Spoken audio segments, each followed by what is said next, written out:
Hello, I'm Mischievous Marcinacchio, and I own every issue of Amazing Spider-Man, Amazing Fantasy 15, and all of the Amazing Spider-Man annuals, which, despite having this plethora of goods and dutiful things, I say those annuals do not count. And I'm Dapper Dan Gavoston, and I own every issue of Amazing Spider-Man, including the annuals. Plethora of goods aside, I say they definitely count. But for me, Amazing Fantasy 15 remains a fantasy. And yet, I have visited the original art pages penciled and inked by Steve Ditko that currently reside in the Library of Congress. And so, I think it's fair to say that perhaps, while I may not own a copy of Amazing Fantasy 15, something any regular old oligarch can do by dumping a pile of money down on the table, I dare say that my knowledge of the content of Amazing Fantasy 15 outstrips that of any regular old collector. And so I say, Mark, while your collection may be more complete than mine, perhaps it is me who finds his life, his connection to Spider-Man, even his soul, more complete, more whole, more amazing, and suddenly one without a gaping black hole in the exact same shape of a copy of Amazing Fantasy 15 that taunts him each night as he lays his head down on his lumpy pillow. Yes, Mark, a new Dapper Dan Gavoston is born anew, one bubbling up out of the India inks of Steve Ditko's brushwork, one who has stared back at Peter's pupils that pierce the soul as they gaze out from behind the lenses of Spider-Man's mask and onto the face of the burglar who murdered his uncle. Mark, I say this unto you. I think our listenership right now is gonna resemble Tesla stock and just going down at this point. We're down 11%, but listen to the show anyway. Dan, are you finished? Our listenership probably couldn't dip any lower now that Apple has us ranked as the 20th Spider-Man podcast behind shows that haven't updated since 2011. But enough about Apple. Mark, tell us what people are tuning into here. Yes, well, you are here on the Amazing Spider Talk, the show where two fans and collectors uncover the strange, fun, and fascinating history of the Spider-Man comic universe, or in this case, what's in the Library of Congress. Thanks for joining us for the episode 5 of season 7 of the Amazing Spider Talk, The ToddFather. Yeah, if you want to swing along with us on our journey through Spidey's past, present, and future, subscribe to Amazing Spider Talk on your favorite podcast app and leave us a review to help spread the word about our show. Those reviews are important as they're our best way to spread the word about the show and indicate the size of our audience to guests and collaborators. And hey, if you don't like Mark and my politics and how it kind of sometimes comes out very obliquely and lightly and teasingly on the show, maybe don't leave us a 1-star review. That's not super helpful. You can just unsubscribe. That's fine. Sure. Good call to action there, Dan. This podcast exists because of the support of our Patreon members, not our political action committee. If you want to receive early episodes, including those from this season, exclusive artwork in the mail, and to help Dan and me keep this podcast going, go to AmazingSpiderTalk.com and consider joining our Patreon. I'm sorry if I'm coming in here testy tonight, Mark. I just got all hopped up on reading the reviews in our Apple Podcast page. When it randomly decides to update. You're coming in pretty hot for someone in tie-dye, Dan. That's all I can say. It is true. I am uncharacteristically undapper. Peace and love. That's it. Peace and love. Peace and love. Speaking of peace and love, in this season of Amazing Spider Talk, we're traveling back to the late 80s. Okay, maybe that's not quite the era of peace and love, but we'll take that for the transition. And we'll also lead dipping into the early 90s to an era of Spider-Man's history that saw his comic completely visually reinvented, with sales reaching a peak that will likely never be replicated if JMS has anything to say about it, and a whole host of creative voices that would go to change the comic industry forever. Yes, we are talking about the early half of writer David Michelinie's run on Amazing Spider-Man, where he worked alongside the founders of Image Comics, Todd McFarlane and Eric Larson, married off Peter Parker, and introduced the world to the hottest Spidey villain since the Ditko days, none other than Venom. Yeah, in this episode, we'll specifically discussing the artistic contributions of the father of spaghetti webbing, who longtime listeners of the show may know as Dan's bosom buddy, and the man who reinvented the look of Spider-Man in his world by utterly destroying the house style that John Romita Sr. had defined for 2 decades of Spider-Man comics. It is, of course, the ToddFather, Todd McFarlane. If you want to read along with our conversation, we're going to be specifically talking about Amazing Spider-Man issues 298 to 325, as well as issue 328, and also the adjectiveless Spider-Man series issues 1 through 14 and 16, which basically covers all of Todd McFarlane's contributions to Spider-Man art in the pages of the main books. These have been collected just about everywhere in many different formats, digitally through the Marvel Unlimited app. Todd McFarlane's run is just so popular. You can find so many reprints of these. The issues sell for probably a little bit above the average issue, depending on which one you're picking up. If it's a Venom issue, get ready to pay through the teeth. The many teeth of the Venom symbiote. Yes. Yeah, the pay through the tongue. I like that.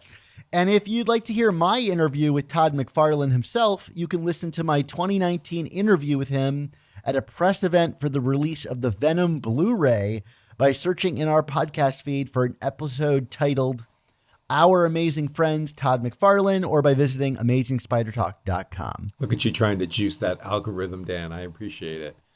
Let's get into it, Dan.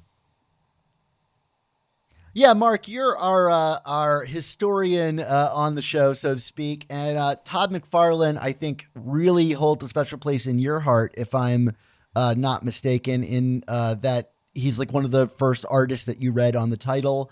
I mean, he may be my bosom buddy, but why don't you tell us a little bit about Todd's background for people who may not be super familiar with where he came from and what he offered. Yeah, I mean, before that milestone moment where he met a young Dan Gvozden in 2019, Todd McFarlane was a Canuck, a Canadian, who as a kid, he emulated the styles of other comic book artists, including George Perez, John Byrne, Frank Miller, all people that we have talked about in previous seasons of the show.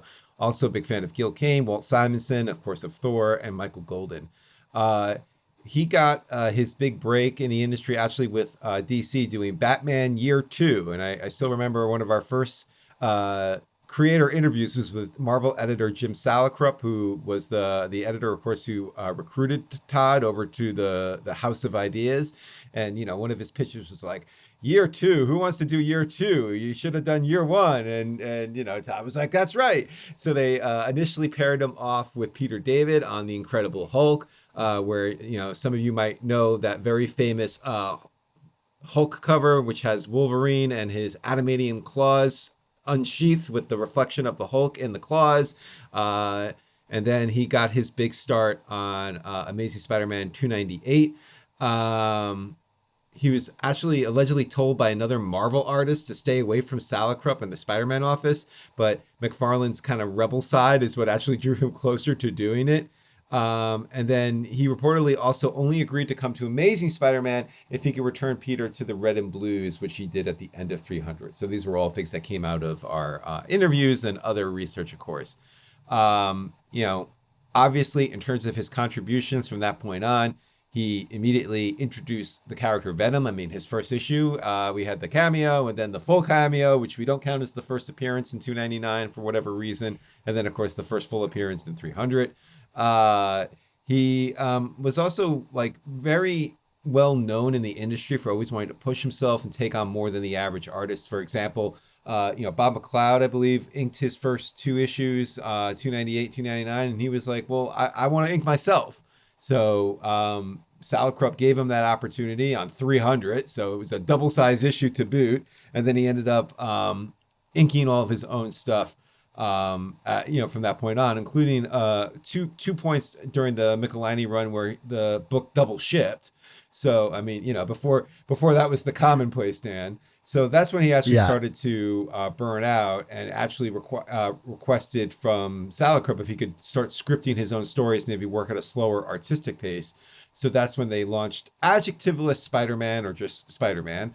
And McFarlane was actually the one who pitched it on doing a higher stock paper, which gave it that kind of special event. That first issue, of course, of Spider-Man #1 sold 2.5 million copies. Could you just imagine that now, Dan? And that wasn't even the greatest selling comic of all time. I mean, but like the 90s, man, you gotta love it. It's like 50 times what a normal issue of Amazing Spider-Man sells today, just to kind of give you like a reference point. Yeah, because like what at the end of this month, and of course by the time this issue airs, it'll probably be in the past. But I was gonna say that the new Batman Hush is coming out or something, and I think they were thinking that's gonna sell like what 400,000 copies or something like that, and that's gonna be a phenomenon like we haven't seen in years in this industry, and 2.5 million copies. But, even with all those, big accolades and his own book and doing Marvel's signature character, he just basically found himself getting restless. So he eventually bailed on Marvel in 1991. And then that helped launch Image Comics, which was the big bad boy independent creator-owned company. And from there, he created Spawn in 1992. In 1995, he founded McFarlane Toys and basically reinvented the toy industry into a hobby thing, and more collecting and hoarding of things and things in boxes. I have one of my McFarlane toys behind me right here in terms of my Spider-Man here. So that's did he have any other things of credit, Dan? I mean, what did he do as an artist that made him so inventive? I mean, we talk about him as a commodity. Even before we get there, I think it's like important to note that like and correct me if you feel otherwise, but I kind of see Todd McFarlane as the first kind of real celebrity artist like on a Spider-Man book, or was part of this era in like the mid to late 80s where these artists became like celebrities outside of the realm of just comics, and kind of brought this kind of rock star energy into the sort of like big two comic space. And part of that comes from, them starting to really carve out lanes for themselves, in terms of not adhering to house style, meaning like, you have an art director like John Romita Sr. that had dictated really the look of Marvel Comics for decades at that point, or a decade and a half. And, suddenly here's Todd McFarlane, and his first two issues, I think, are fairly house style. And it probably helps that, Bob McLeod was doing the inks on it. But by the time you get to 300, it kind of throws a lot of the tradition out the door, and you get the real kind of divergence of like what a Marvel comic could look like, and that coincides with, the kind of advent of, or really the popularization of the graphic novel in America, and these writers that are taking the Marvel books and elevating them to a bigger adult audience. We talked about like Peter David and like The Death of Jean DeWolf or Craven's Last Hunt, and these books that kind of took these characters into realms they hadn't been before. And the same was true with art and printing style and the tools that these artists had. And it really just changed up everything. And so not only were the books different, but the personalities were bigger too. Like, these were people that were on TV and being interviewed about these books and making public appearances. And so you get someone like Todd McFarlane, who I think has kind of been unfairly maligned as having like a really big ego, at the time, but it was an ego as big as his personality and his like role in media was. These were really big books. I mean, 2.5 million copies, like, like there's only one other book that beat that, so yeah. How do you feel about that? Well, it's funny you talk about the ego, because like, I do think it's worth noting that like the two people that would probably have the most cause to complain about Todd, Jim Salicrup and David Michelinie, both on our show praised him as like a great collaborator, a great creator, easy to work with, very flexible. I mean, I know others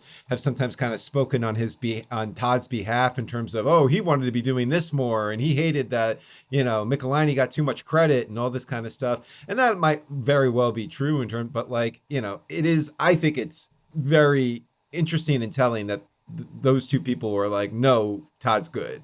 Todd's good people. So, it's I agree with you 100% in terms of like the idea of McFarlane kind of like more or less being the first celebrity of this era, and in a lot of ways, like I think he's also one of the few that kind of maintain that celebrity. I mean, like you can I think maybe make the case for like Jim Lee only because like he runs DC now. You know what I mean? Yeah. But like I still feel like McFarlane has a different level of celebrity, maybe because of the other ventures that kind of went outside of just comics and just mainstream comics. I mean, creating Spawn and having movies from Spawn and having comic books, having, excuse me, action figures and the whole action figure line, and creating another phenomena out of that, I think are all very important things. I mean, I remember McFarlane was the one who bid on the Mark McGuire baseball that broke Babe Ruth's, Roger Maris's home run record. I mean, these are like the kinds of things like he was in the news for, which I don't think you would really get with any other comic creators before and after, which I always thought was just very fascinating. He was this larger than life person. And, in terms of what preceded him, you can obviously, there were others like Alan Moore and Frank Miller who were like big names, but they were still like comic book names. Whereas McFarlane was someone that like, I feel like my wife, before she truly got like absorbed into this world through osmosis of ours, Dan, like she knew who Todd McFarlane was. You know what I mean? Like, yeah, I think she knew him as the action figure guy, but or maybe even the Spawn guy. Like, oh, that guy who did Spawn, because Spawn was a mainstream thing by that point. So it's just. I don't know if we'll ever see that again in comics. I mean, you talk about it through the lens of sales. We're never going to see sales like that again. And I think it kind of goes in turn that like, like Dan Slott or Zeb Wells or Ed McGuinness. These guys are no going to come. John Romita Jr. Great artist, great guy, awesome interview. Not nowhere close to being a celebrity the way Todd McFarlane was, and I just don't think you can ever see something like that again in this industry. I mean, I push back a little bit. Like, I think Robert Kirkman has probably, like outstripped that celebrity. Like, he can launch a TV show with it on his name, Sure. And like, I think Todd's star has certainly fallen from where it was in like the 80s and 90s. He hasn't really quite, popped back up again in the modern superhero wave of movies in the way that I would say like Frank Miller or Alan Moore or Rob Liefeld's name even Right. have. But I think it's only time until his properties find a way back to the screen. I know he's been trying to get a Spawn movie off the ground for years, and I don't quite know why. And part of my interview with him was him expressing that. Like, I don't get why everybody is so, resistant to this property. Now, maybe he protests too much, but, my experience with him on the Venom movie, which I think also gave him like a major like pushback into the spotlight. He couldn't have been nicer, more humble, and more willing to chat with me if there wasn't a bunch of like members of the press hounding to get their next chance with him. I think he would have talked to me all night about comics and all the nerdy things that you and I want to talk about. And so he kind of has a really cool place in my heart too, beyond his art. Like, I always thought his personality was really neat, and he does the kind of like tutorials online where he teaches people how to draw his characters in his style. And I just think he's always been very transparent, guy about the industry and his role with Spider-Man. And I don't know, I'd love to see him get another chance to come back. I don't know if Marvel would ever allow that sort of crossover to happen. I think he said he would only do it if he could do a team up between Spawn and Spider-Man. Right.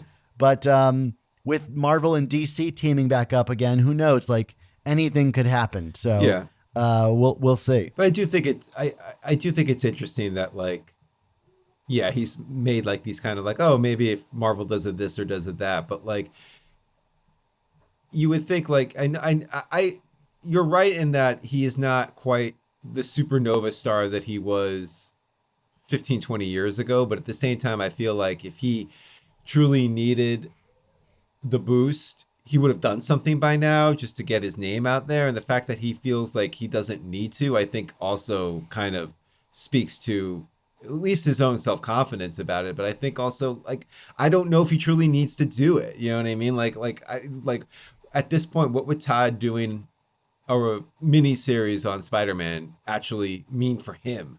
It would mean the world for Marvel, but it wouldn't do anything for him. It wouldn't put him in a limelight in a way that would make his career go forward. I don't think, like. Oh no, I'm more talking for my own personal enjoyment. Yeah. Than anything for sure. else. And I also think he hasn't fallen down the sort of like gimmicky, hole that like some of these others creators who have kind of chasing past. Yeah. I mean, history. Like, you could say the names. They won't block us on Twitter. Like Liefeld. I mean, Liefeld is like, I think, constantly trying to like make, recapture that fire that made him such a phenomenon in the early 90s. I mean, to me, Liefeld is one of those guys that kind of fell off and just can't get back on. Whereas I don't feel like McFarlane needs to get back on. You know what I mean? Like he's where he needs to be right now, in terms of his career, Well, I mean, but also I would say to Liefeld's credit, he's more of a comic book guy than I would say Todd McFarlane is. Like Todd found his kind of like escape route, if you will. And like Liefeld, I think is still, he's still making books for Marvel, and he's still making headlines in the comic book space and supporting artists and other creators. So like he's got his own like cool credits. As lame as you might think he is, I think there's still a real like investment in the comics world with Liefeld in a way that like I don't really see Todd kind of dipping back into that space in a serious way, in the same way that Liefeld is. But anyway, let's talk about some of the artistic innovations that set Todd's work aside, because it's not that people liked his name in any way. There was something noticeable about his work when he came on that made him a celebrity. Like something about his style, like you could say it was very of its time, the late 80s, the early 90s. And I think it certainly shows its age, maybe because it defined that age and would come to push the limits and really become the sort of, post Romita, the new guy to emulate if you were going to be creating artwork in the late 80s and 90s. Yeah, for sure. Well, it's funny. Like he obviously, you alluded to it in the intro. I mean, how he kind of turned the Romita style on its ear. And yet, I feel like I remember reading early on, some comparisons to Romita, and McFarlane kind of responding to that was like, oh, well, I want to do my own thing. Romita's a great guy. He called him the Norman Rockwell of comics, which is, a little bit of a backhanded compliment, I think. But yeah, I mean, talk to me, you're the art guy, Dan. Talk to me, what made this so distinct specifically from the house style from your end? Yeah, I mean, I think if you read his early stuff at Marvel, you can see some of that house style. And again, that might just be the inking of Bob McLeod. But like I said earlier, once you get to 300, it really deviates away from that and moves away from trying to emulate Romita or copy that and do his own thing. And I think Ryan Stegman, when he was on our show early on in our, I guess, our Superior days, really talked to us about this and how he was emulating McFarlane. And I think once you know McFarlane and you know Stegman's work, it's a direct line. He is doing a Todd McFarlane pastiche. He's made it his own, but it's very clearly hemmed from that cloth. And the ideas of sort of, if I were to broadly generalize it, I would say exaggeration in all forms, right? If the enemies are animalistic, let's really lean into that and show off what makes them distinct. Everybody's, silhouette was unique. Spider-Man's posing when he was swinging through the sky, every aspect of it was cheated.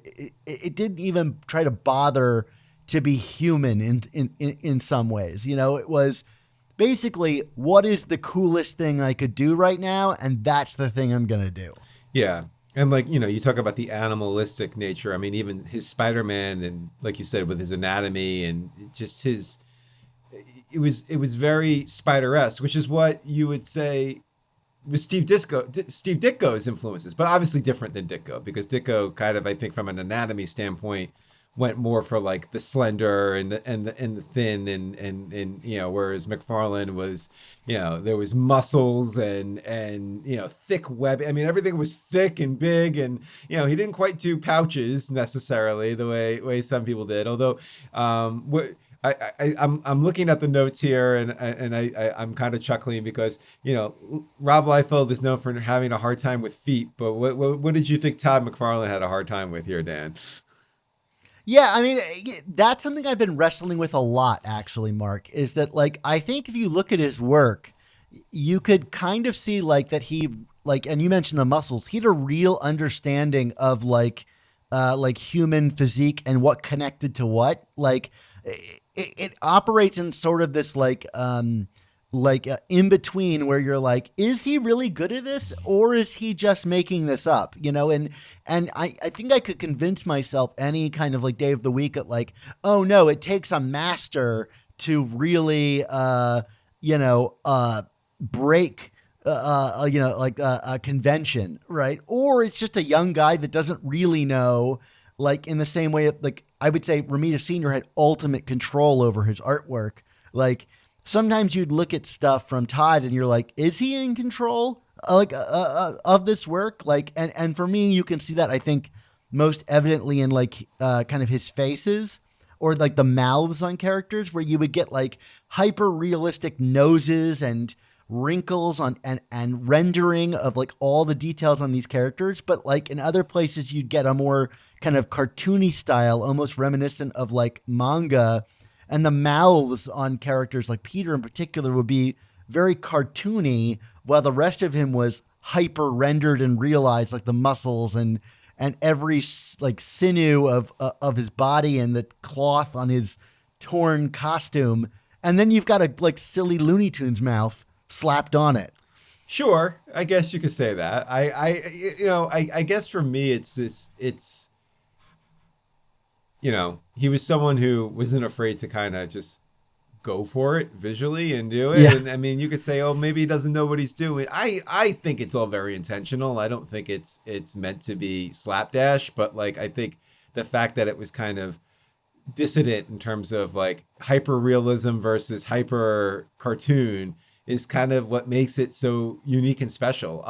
I really loved like not. I mean, obviously Venom is you know the big villain that he's known for, but like I loved how he rendered the classic villains. Like you know we got in this run you know specifically like the Lizard and Mysterio and Sure. Taskmaster. You know, there's like a run of covers with like all these different like classic villains. Some you know, not even necessarily Spider-Man villains. I mean, Taskmaster's not a Spider-Man villain, but like that's a cool cover on the on with the Taskmaster. The Green Goblin. You know, you had the Goblin versus Goblin issue. And you know, it's just like all like this level of detail. Yet it's cartoony and it's animalistic and it's creepy and it's unsettling. I don't know. Like what are you gonna say?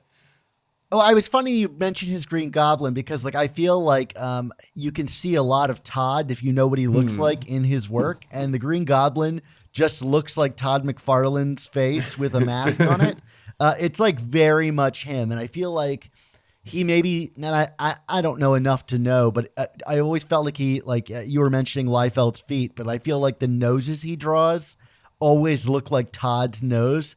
And like anytime you see a profile in his work, it like looks like his profile. So I could just imagine him using himself as a model for a lot of his characters, especially the Green Goblin, which I don't know what that says about maybe how he sees himself, but yeah, but the stuff I like the most is the stuff that like really like you mentioned breaks from tradition, like the alligator lizard, you know. Some of it is better than others. Like his Felicia has like this short hair that's really weird and different, and for whatever reason he still used the redesigned secondary rhino costume, which Like, sorry, Ron Friends, I love you, but like that redesign was a big nope. But probably maybe his biggest like core change is the way that he rendered Peter. Yeah. What do you think about his Peter? Well, I mean, like I said, he's kind of he's a little more muscular, kind of oafy Yeah. in his own way. Like you said, the when you mentioned the cartoon smile, like I'm seeing pictures in my head as we're talking about it, and I'm like, yeah, he had this like very Cheshire cat type smile in a lot of comics. I mean, Todd, of course, would always render Felix the cat into his comics, so maybe it's all kind of through his inspirations. But Yeah, I think his Peter is like, despite him kind of being like a hunky, kind of like oafish, like kind of clumsy oaf guy, I find him very charming. Like he feels kind of like aloof, but he doesn't like communicate the same kind of like innate intelligence that I think other artists like render Peter with. To me, he always felt more like a Clark Kent type character than others, in that he's sort of like, there's like maybe like a hidden charm under there, or it's like his kind of lunkish portrayal of what a human being or superhero would be like, rather than like a like a very like a wiry intellectual type. No, that tracks. Now, what about his Mary Jane? Because that was a dramatic change too. I mean, like he made a comment in an interview that he felt like he needed to change Mary Jane because she still looked like she was dressing in 1968. I don't know if I would say that about Mary Jane's attire, certainly during like the DeFalco Friends run, but like, I mean, at least she was dressing. We got some hot takes. I mean, no, I mean he definitely cheesecaked her up for sure. He gave me a very like a bad impression of like of what marriage would be, which would ostensibly be my wife laying around in lingerie all the time. That's a bad impression. I don't know what your marriage is like, Mark, but that was certainly not. I'm not accurate. saying mine is accurate, like, that's an accurate portrayal, but you're saying like it's a bad thing, Dan. I think that's. Oh no, I meant inaccurate. Okay. I meant inaccurate. Okay. Look, like like if that's my model for what I could come home to, fine, Sure. But sure enough. And big 80s hair for MJ. Yes, the big 80s hair. I mean, hair like that would make Medusa blush, I think. Yeah, I mean, I think, it's kind of the iconic, I think that's like fairly iconic version of what MJ is now, kind of, I think, like remembered as, or people who think fondly on like the heydays of the marriage, I think of like this version of MJ, for better or for worse. But like it definitely like played into the sexed up MJ thing. Yeah, for sure. Let's talk about some of his other artistic innovations, though, Dan. Lest we run long on this episode, but we talked about it in the intro of the episode, the spaghetti webbing, and that of course is like this idea of it wasn't just a singular strand of webbing. It was like webbing wrapped around webbing, and the phrase spaghetti webbing was actually credited to Tom DeFalco, and this actually came, if we talk about this book a lot on this podcast. It's the book of DeFalco interviewing Spider-Man creators, and he's interviewing McFarlane, and he asked McFarlane, tell me about spaghetti webbing. I'm doing my very bad Tom DeFalco imitation, and McFarlane even said, that was your term, not mine. And Tom was like, was it? I did not know that. I mean, like always the humble one, but like what obviously it's famous, but what do you think about the spaghetti webbing? I mean, as a kid, like that's how I drew my webbing, because I thought it was so cool. Like, it gave it a real character, and it looked really rad, and it exaggerated like what was being done before, but like it actually looked like a spider web in some way. Like you could imagine this thing wrapping itself as it was going. It was cool. It was just cool.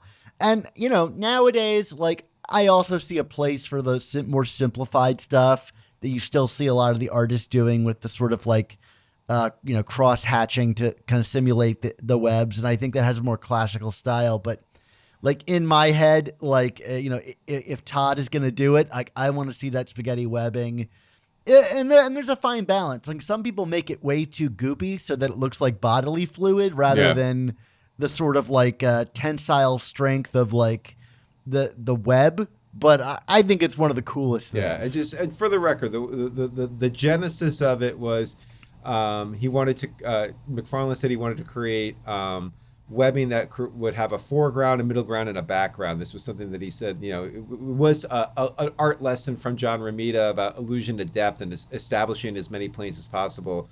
And he felt like the traditional webbing, which was like the straight line with X's on it, lacked credibility for readers if they saw that like coming out at them, whereas the depth of the spaghetti webbing would be more realistic. So there you go. I think he's dead on about it, and I'll add on to that. It's even more fun the way he would render it while like Spider-Man is swinging with like he would often like loop it into bunches in the opposite hand and have it curling around Spider-Man's body, and it created really dynamic like page layouts and ways of observing the frame in a way that I don't think really any other artist had even experimented with that prior. Maybe like a little bit of a frilly tassel that would hang off the end, but Todd made it into like a real thing of Spider-Man collecting the web or going through his webs. And I don't know how he ever didn't get tangled in every single issue, but it was really cool to look at. Okay, well, you just mentioned the page layouts. I think that's another big thing we can credit McFarlane for, was that, he really, I think more so than other artists that preceded him, like to play with the size and shape of panels to kind of affect the pacing of a story. If he wanted to compress time, he would draw tall, skinny panels. And that would move time more quickly. And then the long horizontal ones would extrapolate more time. The smaller panels were meant to mimic like quick cuts in a music video, because again, that's the mindset that you're thinking that you're dealing with here, is a very MTV generation, Gen X artist, if you will. Yeah, I also like how sometimes he would like do sideways or like canted or Dutch like images to squeeze things into the frame. Like you often felt like his pages were like packed with as much stuff as possible, and that he was coming up with the framing just to think like, how can I squeeze as much in there? And or that might mean like him breaking away like from using gutters at all to just have stuff spilling out onto the white of the page, or turning them into like scratchy lines when something really like disturbing was happening, or electric, getting back to sort of like that more music video idea, what you were saying. Or sometimes he even draw like his very complicated like webs into the like the frames themselves, and remove the hard lines that we're used to. And sometimes even he would go like even the opposite direction with like big thick black frames when something was dark or thematically scary, and you'd get like a half-inch wide frames on the page.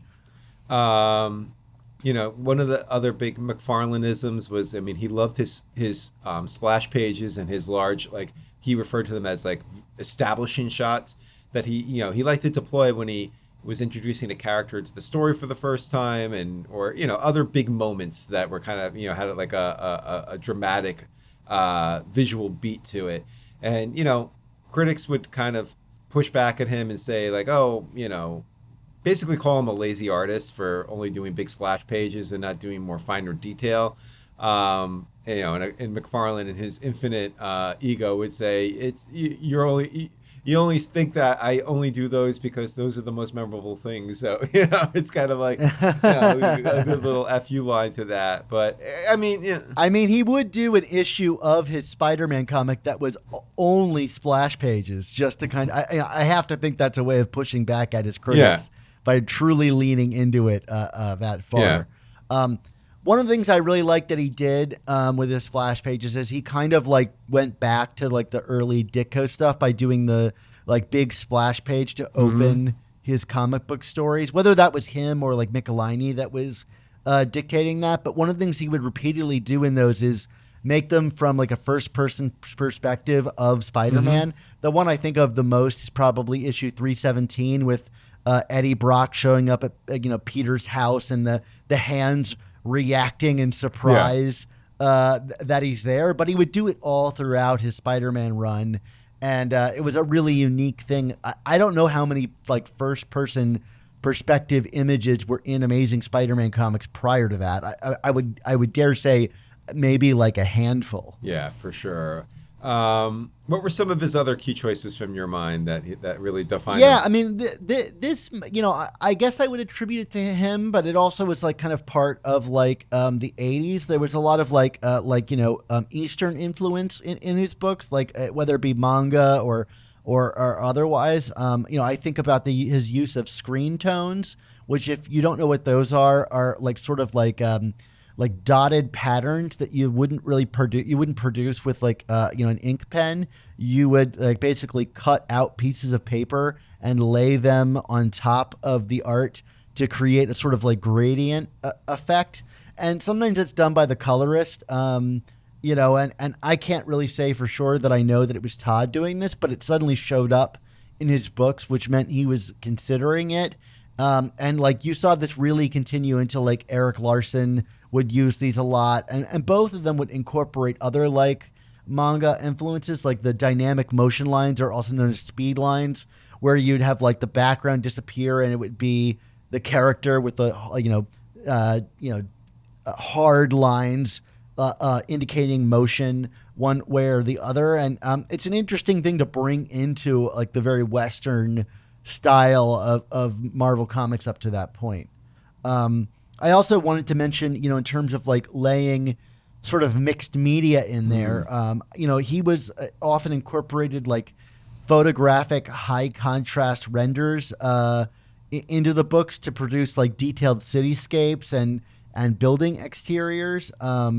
He would also do kind of like Ross Andrews style, very accurate renderings of like real buildings or perhaps invented buildings. But these kind of high contrast renders show up in Amazing Spider-Man 300 for the first time, and they really stand out. I mean, like, because they look like a photograph that's just been like copied into the pages of the book. How do you feel about these? Because like, I don't think many artists have really done. Like, I know Frank Miller has done it, here and there, Jim but like, Steranko did it. Yeah. Like, I think when done creatively, I like it. It kind of shakes up the book a little bit. I don't know. I'm gonna come across as the biggest apologist in the world on this episode, I have a feeling. So that's fine. But this is also like what I grew up with and what absorbed me into the medium that we've spent the last 12 years of our lives talking about on a week-to-week basis. So sorry, I like it, Dan. Yeah, I mean, I like it because like I feel like you can like feel the influences that he's experiencing and pulling into this. He just wears them very like broadly. Yeah. Like I don't think this was an actual influence, although maybe it was. Like I see a lot of like Robert Crumb, in his work too, and the way that he renders like human beings. I mean, yes, like his MJ and Peter are basically the only two characters whose faces are truly lacking in detail. Like he'll often render them very like flat, without like the hyper realized style. But everybody else, especially the villains, are like, they have a ton of cross hatching, and it was like something out of like an indie style that Marvel hadn't really experimented with. And so you feel like these like superhero characters are occupying a world of a different comic, or something dirtier and grimier and more grounded in the real world. And I think that's an interesting contrast that he adds to the page. I also see like Neil Adams' influence in there, especially in how like Todd used silhouettes and high contrast lighting, which he would take to an extreme when he got his adjectiveless book, which is like basically film noir Spider-Man. And so like that was all really cool. I mean, like even down to how he incorporated colorists, like he would like leave room for them to like blow out the highlights on his characters in a sort of like very like I don't even know how I would describe it. Maybe fashion style, like blown out highlights and stuff like that. What do you think about like how he like treated costumes? Because I think he also had a unique flair for that as Oh, well. I loved his costumes. I mean, like, he loved his, I alluded a few minutes ago to the Taskmaster cover with the huge billowing capes, and like, as part Yeah, of also why I love the Hobgoblin versus Green Goblin issue, because again, it's like you got the cape of the Hobgoblin. I mean, like, a lot of layers and textures. He made the Prowler look cool. I mean, yeah. And Killer Shrike yeah, looked yeah, cool, believe it or yeah. I not. mean, but Yeah. we love you, John Romita Jr. Even though he didn't really design the Prowler, he just came up with the concept. But the thing is, like, I think that, like, the texture and the layers and the perspective and playing, just as he did with the webbing, like what he did with a costume villain's clothing was very cool. Of course, he does not he is not without his critics. You have a very interesting quote here from someone from the Comic Journal. I'm going to say this is the first time we're quoting the Comics Journal on our podcast, Dan. It might be. Oh yeah, I absolutely. I can't imagine that we've quoted it before. So this is from Comics Journal editor Gary Groth. He said of McFarlane, he doesn't have any authentic virtues as a visual stylist. His work is so over embellished that it disguises the fact that the composition is chaotic and cluttered to the point of being almost unreadable. He never really learned the craft of comics. He just faked it really well. If this was written in 2024, Todd McFarlane, or 2025, whatever year it is right now, Dan, I think Todd McFarlane would be like, well, you're just a loser, in your, on Twitter, slamming me right now. And then, like, a million people would, I don't know, post white supremacist memes at him. I don't know. Anyway, no, I'm not saying, I'm not being political again, Dan. But what do we think about the Comics Journal, Gary Groth? I mean, I think there's a point to be made there, which is like kind of what I brought up at the beginning, which is like I'm often like riding the line between like, does this guy know how to like could he do, it's the abstract expressionist thing, like oh, my kid could paint that. Like you just threw paint on a paper, right? And like people think it's brilliant, but like how do I know if you know how to do the sort of like the classic stuff before you started breaking it up apart? I think I come down on the side of like he knows what he's doing, but I also often think of this Stan Lee, that like television interview with him and Rob Liefeld and Todd McFarlane, where they're inventing a new like superhero in front of Stan, and Stan is just making fun of them for like how over embellished it is and how like lacking in like conventional Romita Sr. style like talent that like or craft that they're doing. And so like, I guess the real thing is like, I don't think it really matters. Like the ends justify the means. Like if it's cool to look at and I enjoy it, then yeah, like it's fine. But I also look at it and I think like, it shows real strength, and there's also real weaknesses. Like I'm not going to disagree with Gary Groth to say that the pages are overcrowded and sometimes unreadable. But I would also say that that's probably a bit too far. And also the overcrowded unreadableness of it was kind of the fun. I would say a quote like this is like kind of deriding Justin Timberlake for being someone who is just in a boy band, in my opinion. You know what I mean? Like, Yeah. I think, like, yes, there is certainly, as we discussed at the beginning of this episode, things about McFarlane's art that were of a certain time, of a certain movement, that, were very unconventional, that would probably, if would probably have a hard time breaking into comics if they were to try and do that thing out of nowhere today. If someone came in and said, I'm going to start drawing like Todd McFarlane, and they weren't Todd McFarlane, an editor would probably say, nice try, kid. You know what I mean? Like, Right. Go Stegman, home and home your craft a little bit. Ryan Yeah. Stegman aside, but Ryan Stegman is more refined than I think a raw Todd McFarlane wannabe would be. You know what I mean? Like, I think, like, there's a little more substance to segment. But at the same time, like you kind of have to like go with the masses here. I mean, like this. If something was truly this much of a phenomenon, there's that kind of like it doesn't matter in a lot of, like you said, it doesn't really matter if did he go to the Romita School of Art and could he do a this or a that the way a Jack Kirby could, and it's like, yeah, in a perfect world they would do all these things, an artist, but like he doesn't. He has his own style. It's incredibly innovative. Is it over rendered? Is it chaotic? Yeah, but like, did I ever have a hard time actually reading the story that he did? No. Did I want to read the story? Like, have you? We talked about it in our Michelini episode. Have you read some of those scripts? But no. But the comics are great to look at because it's the freaking art drives it and makes the stories more entertaining than they had any right to be. You put, if that's a run of and.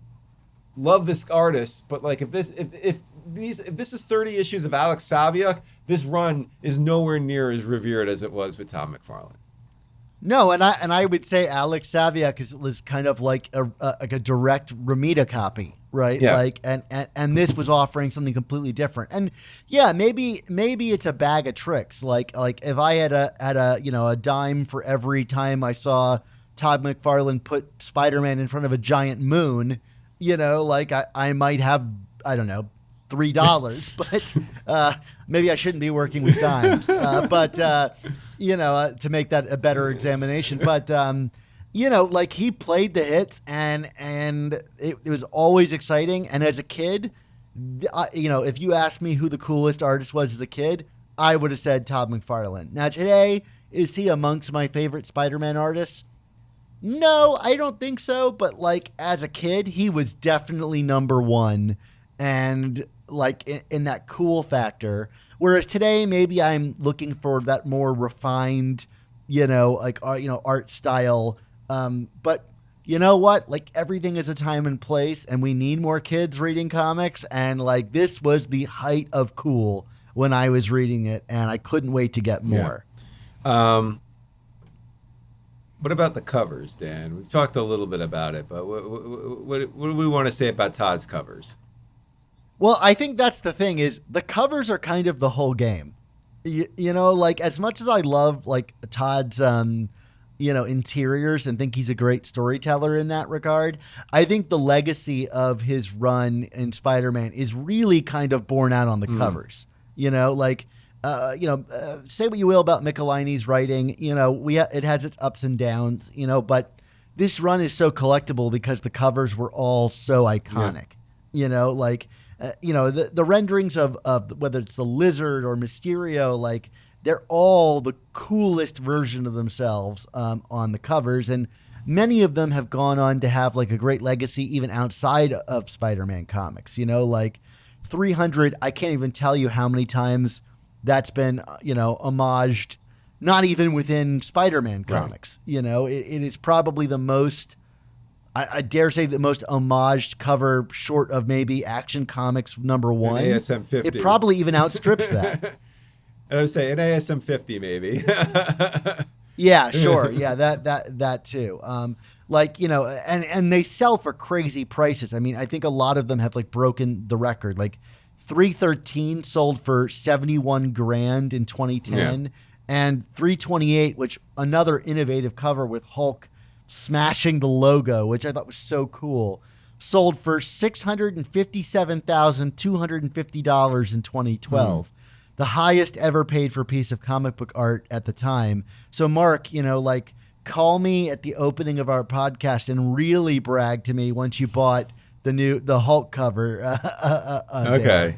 Are there any that really stood out to you or you think are really cool? Well, it's funny. Like you mentioned 300, and I always love the brazenness of 301, which is basically the 300 cover, but with him in the red and blue, because it's like not like talk about like having like brass ones, man. It's just like I made this famous cover. I know it's going to be like iconic for years to come. I'm just going to homage myself one issue later. I just like, to me, that's a mic drop moment and like very early on. So like, I always think of that one.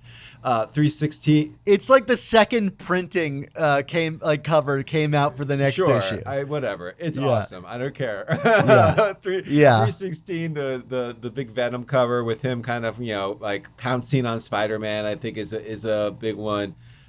Is that the first appearance of blood on the cover of an Amazing Spider-Man comic? I don't think it's blood. I think it's his suit. I think he's got his claws. Oh, fair enough. And he's tearing. But I thought, as a kid, I thought it was blood, and I remember buying it, and then I bought it and before going to church.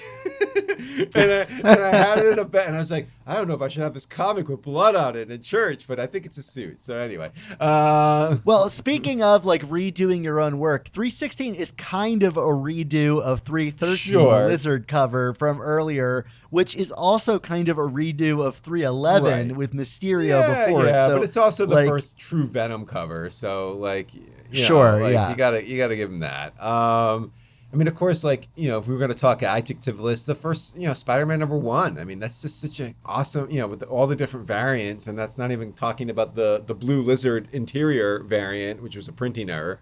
Well, I mean, and speaking of like homage covers, I mean, how many different like series have started with the #1 that like is just doing an ape on this? And P.S. He homaged himself. I think it was at Spider-Man 14 or something like that. It was him in the black suit doing the Spider-Man 1 pose. So, there you go.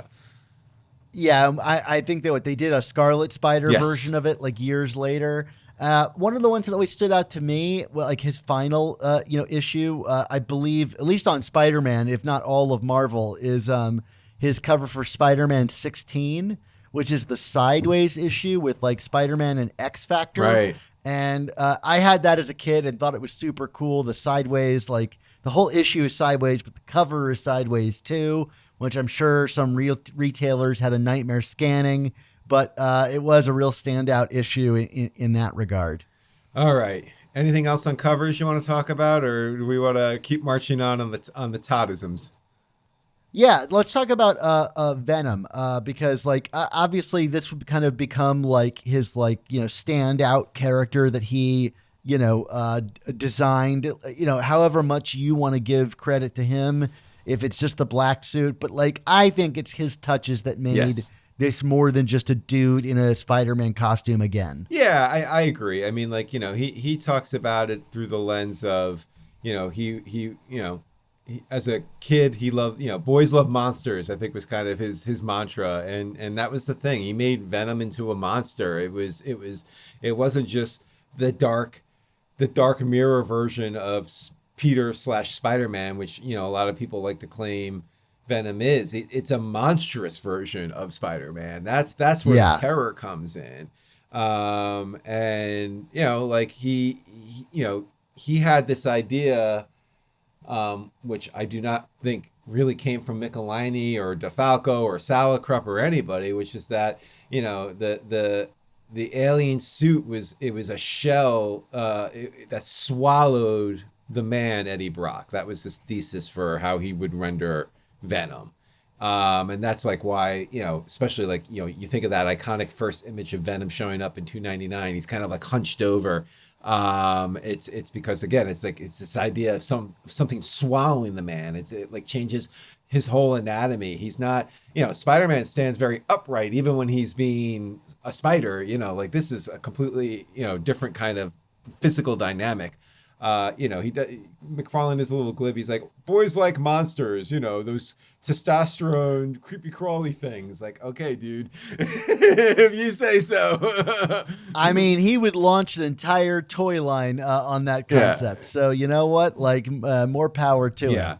And then like even just for what it's worth, like his affinity towards monsters got him into trouble eventually on adjectiveless Spider-Man. This is, again, part of why he ended up leaving the book in Marvel, but he did this whole storyline around the Wendigo being accused of murdering a child, and it was this very grisly, dark story, and they apparently had to censor parts of it. And I did ask Jim Salicrup about it for my book, and even he was like, I don't want to talk about it. Like, oh, okay. So like, this is very, very like, third rail stuff for Marvel, apparently. Well, you mentioned the Wendigo story, and we've talked about him as an artist, but like he did, like we said, contribute a lot to the writing of Spider-Man, at least for 15 issues on his adjectiveless Spider-Man book. How do you feel? We've made fun of him a lot over the years, doom, doom, doom. But how do you feel about Todd McFarlane, the writer? Well, it's worth saying, not to get autobiographical here again, Dan, but that's what we do best here. But for those of you who remember way back in the days when I was a writer of a column on the Comics Should Be Good blog, now on CBR, called Gimmick or Good, where I would take a 90s comic with a gimmick cover every issue and then every week and then rate it if it was a gimmick comic or was it actually good. Spider-Man #1 was like basically it was the first column I did. It was the entire reason of that column existing because I was like, I want to write about Spider-Man #1 and how bad it is. Because I mean, I love McFarlane's art. I will, hold on to that. Maybe the childhood connection of that, but the writing is the doom aside is just what fills up the entire like first arc of adjectiveless Spider-Man. But it just like he was incredibly sloppy. He and basically admits to this. He didn't do any research when he was doing these books. Like for in the first arc, he pulled in Calypso because he wanted to do like a Craven's Last Hunt analog basically story, and Calypso was like like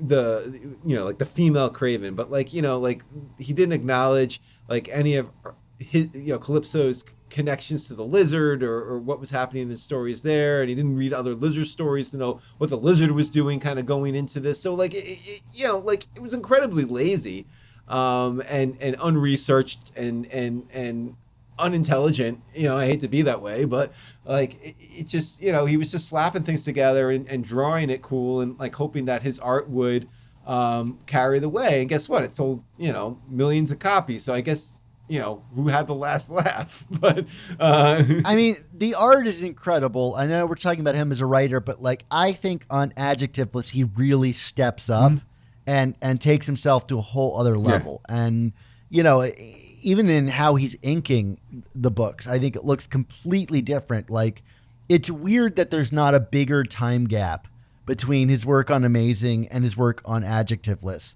because it feels like a writer that really, or an artist that really leveled up in terms of his art. But you're right, he's not a writer, and I think that that first Torment story, it's like JMD pastiche. Yeah. Like he's doing his best, and it's really pretentious, but not in like the smart, clever way that JMD is. Because like I'll be the first to say that I think JMD stuff is kind of pretentious too.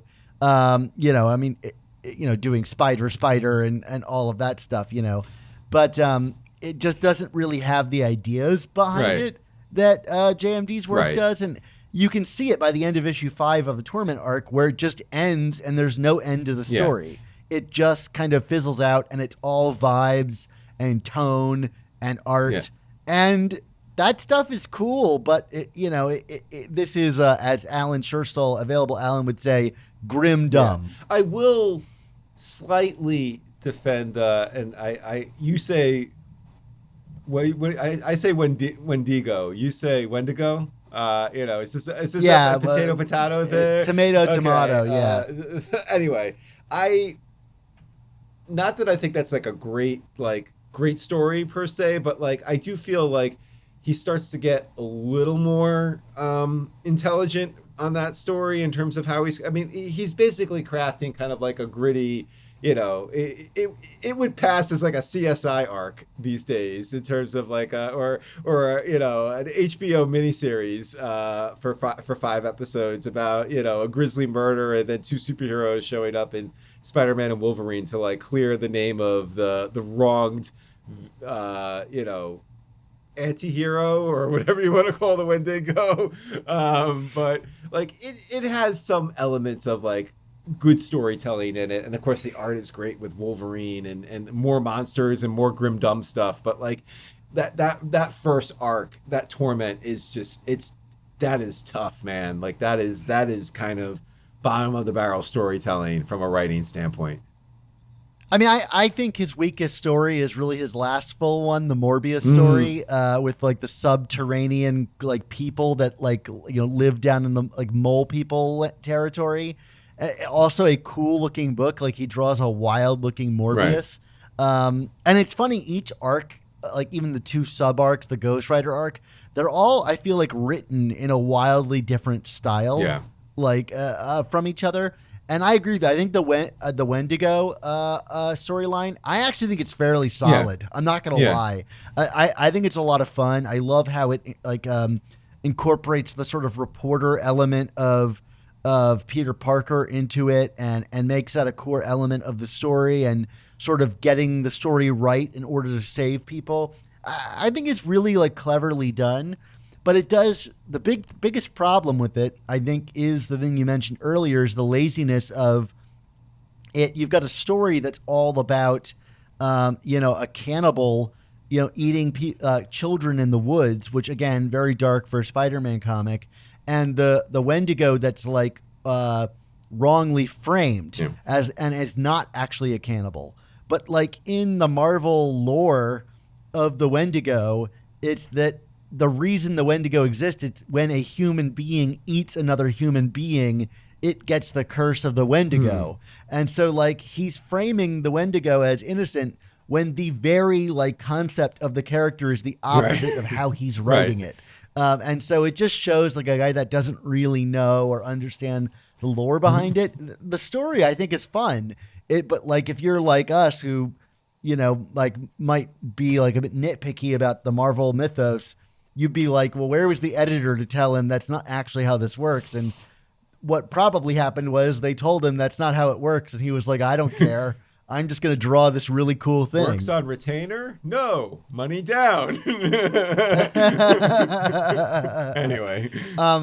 Yeah, I mean, I think I'm like more of an apologist for his writing than like maybe I should be, because like he takes some wild swings and does crazy stuff with it, and I'd rather him do that than be boring and safe. And boring and safe is not what he did, for sure. All right, anything else to summarize? Todd McFarlane, after that, you know, the first 80 minutes of this episode has not summarized.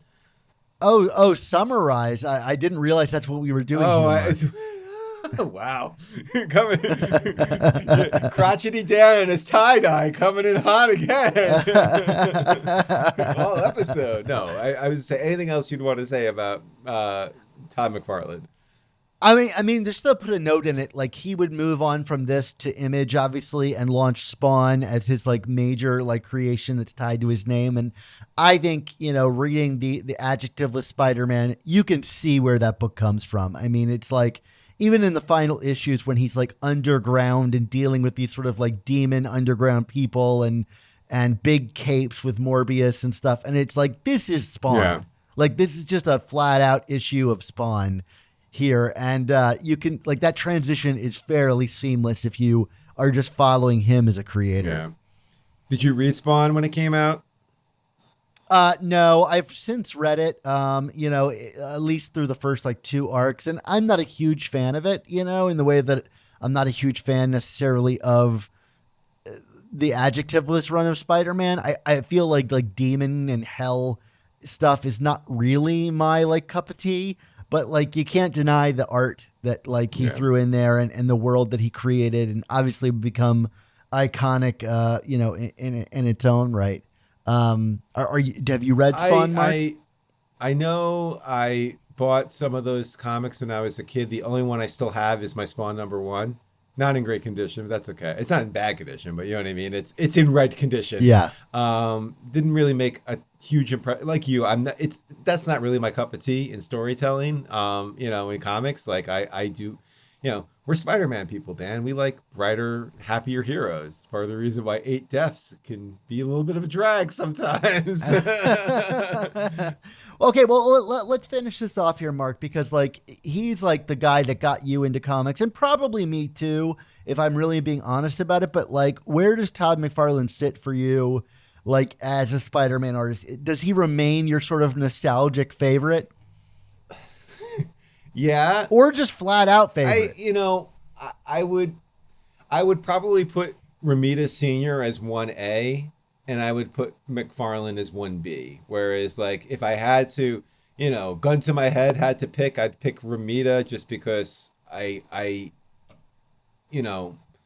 part of it is out of respect, but part of it is just, I just love Romita's art. I love the classicness of it. And I know, like, it's funny, I've had this conversation. The older I've gotten, the higher and higher Ditko climbs on the list. Like I used to not really like Ditko art when I was younger. You know what I mean? I know he's the originator, but like Ditko's an acquired taste in my opinion. Whereas Romita was so accessible. And I feel like, I said this in the Romita Memoriam episode, like what's wrong with making a character accessible? You know what I mean? But like, to the same degree, Todd McFarlane made Spider-Man accessible to an entire new generation of readers, including me. And you're basically saying you know what I mean? And I his art inspired me to become a comic book fan. And like it's not just nostalgia. Like that means something. You know what I mean? Like I picked up a couple of issues before McFarlane started, and I was like, oh, that's weird. Why is Dr. Octopus afraid of Spider-Man? Alex Saviuk? I didn't know who was actually drawing it. But then, 300 came out, and then I was like, I need to read Spider-Man all the time. This is awesome. This art is just incredible. Venom is incredible. Like, this means so much to me. Like, I am a fan for life now. And, when did you become aware of like Todd McFarlane as a creator? Like, does 300 come out and you look on the title page and you're like, this is the guy that drew this, I like this? Or I don't know if it was like right as I read 300 for the first time, but it was early. You know what I mean? Because like I remember, because like I did. It's funny. I started by saying he made me a comic fan for life, but I did kind of like lapse out of it a little bit after a couple of years, and like had stopped, and picked up my collection again. I think during the Bagley era, like I didn't pick up a lot of Larson in real time, but I remember when I started picking it up again, people were talking about McFarlane. Because the Spawn movie had just come out or something, and I was like, oh, you mean the guy from like the 300s?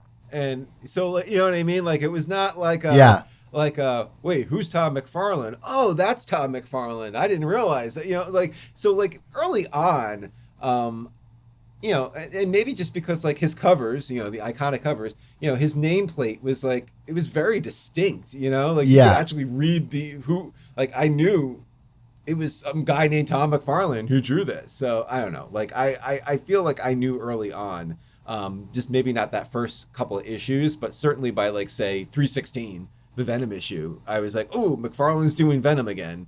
Got to check this out. Yeah, I mean, my first issue was a Bagley issue, and I would say that's Bagley is probably what made me a fan of Spider-Man comics for life. But I do think, like, as much as I loved his art, I don't know that it, like, got me to invest in him as a person. But Todd McFarlane is probably the first comic artist that I knowingly recognized and learned the name of, which maybe gets back to that celebrity thing. But I don't think I knew about the celebrity of it all. I just think that the style was that distinct that I made sure to look at, like, what the name was in the book. Yeah, for sure. So there you go. All right. Well, very cool, Mark. But let's take it home. All right. Well, it's that time for all good things to come to an end. So we want to say thank you to you, the listeners and viewers, for tuning into this episode, this 5th episode of Season 7 of The Amazing Spider Talk. On the next episode of Season 7, we'll be joined by the Hines brothers for the next episode of Bad Guys. See, I'm not going to do the voice this time, Dan. The Bad Guys series to discuss all the new villains that debuted in this half of the Michelini run. Did we get like sensitive about like cultural appropriation or something at this point? What's going on here? I'm just gonna save it for when we record with the Hines brothers and me being like an insufferable goofball about something, and then having you all make fun of me for some hot take I make.